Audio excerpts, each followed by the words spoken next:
Hi, I'm Sarah, a 25-year-old graphic designer living my best life in the big city. But every few weeks, I head back to my hometown to hang out with my family. There's mom, dad, my big brother Tom, my little sister Emily, and of course, Aunt Karen. Now, Aunt Karen. She's a whole different story. Sarah, honey, your aunt's just particular, Mom would say, trying to smooth things over.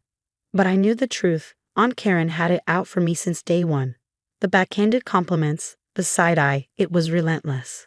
Like when I landed my dream job at a hot new startup, her response was, "Oh, how nice for you, Sarah. I'm sure they hire all sorts of people these days." Classic Aunt Karen. But whatever, I brushed it off. Family's family, right? A few months ago, my parents got a dog, and I was thrilled. I've always loved animals, especially dogs. They brought home this beautiful German Shepherd puppy named Max. Dad was gushing over him as Max zoomed around the living room. I was in love. But soon things took a strange turn. Every time I visited, Max would growl and snap at me. At first, I thought it was just puppy behavior. Maybe he was being protective of his new home. But it got worse. One time, I reached out to pet him, and he lunged at me, teeth bared. My boyfriend Mike had to pull me back. "Babe, that's not normal." "Something's up with that dog," Mike said, concerned. I brushed it off, but deep down, I was getting freaked out. It was like Max had it out for me. But dogs don't just hate people for no reason, right? Things hit a breaking point during our last family dinner. I was helping Mom in the kitchen when I overheard raised voices from the living room. "Karen, this has to stop." That was Dad, sounding angrier than I'd ever heard him. "I don't know what you're talking about," Aunt Karen shot back, all innocent. I crept closer to listen. "Max's behavior towards Sarah isn't right, and I think you know why," Mom said, her voice tight. My heart started racing. What the hell is going on? I stood there frozen, trying to make sense of it all. Whatever it was clear this family drama was about to explode, and I was right in the middle of it. After that dinner, I knew I had to get to the bottom of this Max situation. No way was I going to let Aunt Karen gaslight me into thinking I was imagining things. So I came up with a plan. "Hey Mike, you still got those mini spy cams from your paranoid landlord phase?" I asked. "Yeah, why? You going all James Bond now?" "Something like that. I need to know what's really going on with Max." Mike was skeptical but agreed to help. We set up the cameras around my parents' house when no one was home. It was nerve-wracking. "If we get caught, I'm blaming you," Mike whispered as we placed the last camera. "Relax, babe, it's for a good cause." For the next week, I was on edge, waiting to catch something. And then bam, pay dirt. I nearly dropped my phone when I saw the footage. There was Aunt Karen sneaking into the house when my parents were at work. She had one of my old sweaters and was using it to train Max. Get her? Max, attack. My blood ran cold as I watched her encourage Max to tear into my clothes, praising him when he got aggressive. I couldn't believe it. My own aunt was training the family dog to attack me. What kind of twisted person does that? I called Tom immediately. "Tom, you're not going to believe this. I've got proof Aunt Karen's been training Max to attack me." "Whoa, slow down, Sarah. That's a serious accusation." "Are you sure?" "I've got it on video, clear as day." Tom, ever the lawyer, switched into problem-solving mode. "Okay, don't do anything yet. Let me come over and see the evidence." When Tom saw the footage, he looked like he was going to be sick. Jesus Christ, Sarah. I don't even know what to say. We decided to show our parents that night. To say they were shocked is an understatement. Mom kept repeating, "I can't believe this," while Dad sat there stone-faced, watching the video on loop. "We need to confront Karen," Dad finally said. And that's exactly what we did. The next family dinner felt like walking into a war zone. "How could you do this, Karen?" Mom was in tears. Aunt Karen tried to deny it at first, but the evidence was right there. "It's obviously fake. Sarah's always been jealous of me. She probably doctored that video," she spat, her voice trembling. Can you believe the nerve of this woman? Me, jealous of her? Please. Things escalated quickly. Emily, my little sis, looked torn. "Maybe it's just a misunderstanding," she said weakly, but Tom wasn't having it. "There's no misunderstanding here, It's clear as day what's going on." The family split right down the middle. Mom, Dad, and Tom were on my side. Emily and a couple of cousins bought into Aunt Karen's innocent act. As for me, I was a mess. Seeing my family torn apart like this was killing me. I started having nightmares, barely sleeping. Mike was worried sick. "Babe, maybe you should talk to someone. This is heavy stuff," he suggested gently, but I couldn't. Not yet. Not until I made sure Aunt Karen couldn't hurt anyone else in our family. Little did I know things were about to get a whole lot crazier. Aunt Karen might have thought she won this round, but I wasn't about to let her get away with it. No way in hell.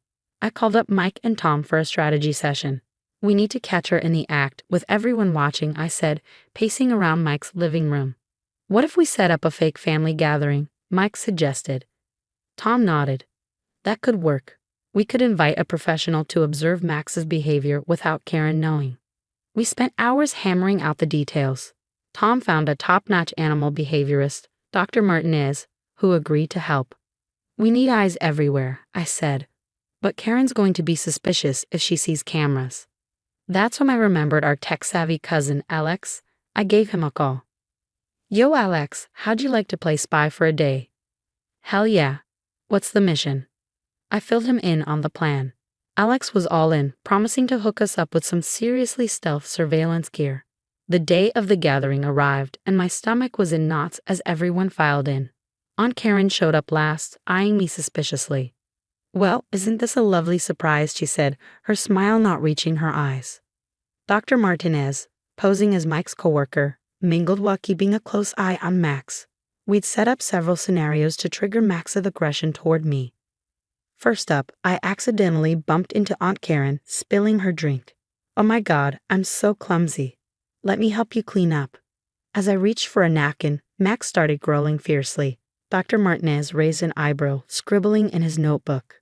Next, I offered to help Mom in the kitchen, passing close to Max. He lunged at me, barking like crazy. "Whoa," Mike yelled, pulling me back. That was close.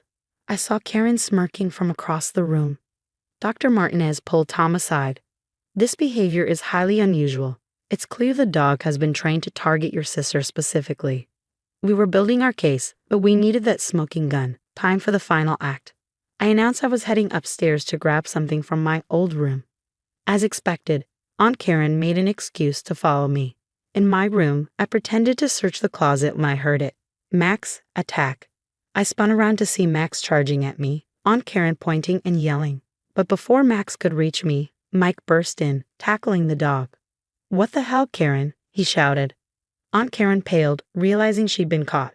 "I didn't mean," he just. That's when Tom appeared in the doorway, holding up his phone. "It's over, Karen. We've got it all on video." We headed downstairs, where the rest of the family was gathered around Alex's laptop, watching the live feed in horror. Mom was sobbing. "How could you, Karen? She's your niece." Dad looked like he was about to explode. "Get out of my house. Now." Aunt Karen tried to backpedal. "It's not what it looks like. Sarah's turned you all against me." But the evidence was irrefutable. The family watched in stunned silence as the footage played, showing months of Karen's cruel manipulation. As Karen was escorted out, Dr. Martinez approached me. "I've documented everything. If you want to press charges, you have a strong case." I looked at my shattered family, at Max cowering in the corner, and at Aunt Karen's retreating figure. "No," I said finally. "I think karma's about to serve up its own brand of justice." Little did I know how right I was. After Aunt Karen got the boot, the family was in shock. We all stood there, trying to process what had just gone down. Dad was the first to break the silence. "I can't believe she'd stoop so low. Sarah, honey, I'm so sorry we didn't believe you sooner." I shrugged, still feeling numb. "It's okay, Dad. At least now we know the truth."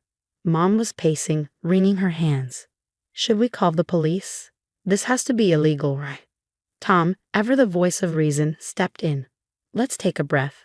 Sarah, it's your call. Do you want to press charges?" I looked around at my family, at Max still cowering in the corner, and sighed. "No, I don't think so. I just want this nightmare to be over." Just then, we heard a sudden commotion outside, and all rushed to the window. There was Aunt Karen stomping down the porch steps, muttering to herself, "You ungrateful brats, after everything I've done for this family." What happened next was straight out of a slapstick comedy. Max's leash, which had been hanging on the porch railing, somehow got tangled around Karen's feet. She took one step and wham! Down she went, tumbling head over heels down the stairs. "Oh my God!" Mom gasped, rushing outside. We all followed, even Max, who seemed confused by all the commotion. Aunt Karen was sprawled at the bottom of the steps, howling in pain. "My arm, my leg. Look what you've done to me." Dad knelt beside her, trying to assess the damage. "Don't move, Karen. We're calling an ambulance." As we waited for the paramedics, Aunt Karen finally broke down. "I'm sorry, okay? Is that what you want to hear?" she sobbed. I was jealous. Sarah always had everything, the looks, the brains, everyone's love. I couldn't stand it anymore. I couldn't believe what I was hearing. All this because she was jealous of me? That's messed up, Aunt Karen. You could have really hurt me.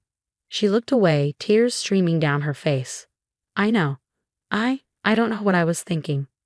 When the ambulance arrived and they loaded Aunt Karen onto the stretcher, the irony of the situation hit me hard. The very dog she trained to hurt me had ended up being her downfall. After Karen was whisked away to the hospital, we gathered in the living room, emotionally drained. "What now?" Emily asked, looking lost. Dad sighed heavily. "Now we heal as a family." Over the next few weeks, we focused on putting our family back together. Dr. Martinez recommended an excellent dog trainer for Max, and we all pitched in to help with his rehabilitation.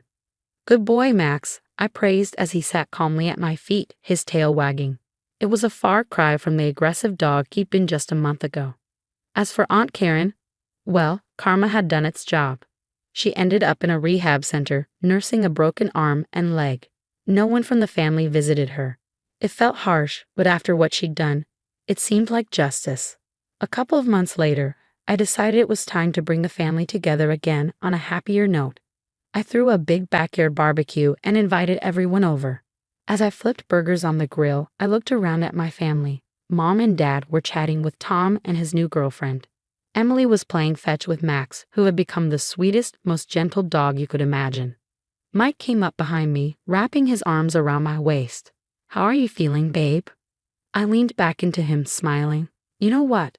I feel good, really good." And I did. Sure, we'd been through hell, but we came out stronger on the other side. As I watched Max bound across the yard, his tongue lolling and tail wagging, I knew we'd be okay. After all, what doesn't kill you makes you stronger, right? And in this case, it made our family bonds stronger than ever. That's the end of my wild story, folks. Now, I got a question for you. If you were in my shoes, would you have pressed charges against Aunt Karen, or do you think karma dealt her a fitting punishment? Drop your thoughts in the comments below. I'm dying to hear what you'd do in this messed up situation. If you enjoyed this crazy family drama, don't forget to smash that like button and subscribe for more juicy stories.